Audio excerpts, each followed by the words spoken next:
ناظرین، آپ نے اسلامی تاریخ کے عظیم مرد مجاہد سلطان صلاح الدین ایوبی رحمۃ اللہ تعالیٰ کے بارے میں تو ضرور سن رکھا ہوگا۔ یہ وہی شخصیت ہے جنہوں نے صلیبی جنگوں میں تمام یورپ کو شکست فاش دیتے ہوئے قبلہ اول بیت المقدس کو عیسائی غلبے سے نکال کر اس پر اسلام کا جھنڈا لہرایا تھا۔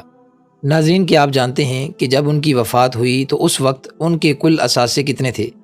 آج کل کے حکمرانوں کے بالکل برعکس سلطان صلاح الدین ایوبی رحمۃ اللہ تعالیٰ کے پاس کروڑوں کے بینک بیلنس، جواہرات یا محلات نہ تھے، بلکہ تاریخ شاہد ہے کہ جب اس عظیم رہنما کا انتقال ہوا تو ان کے پاس صرف 1 سونے کی اور 40 چاندی کی اشرفیاں تھیں۔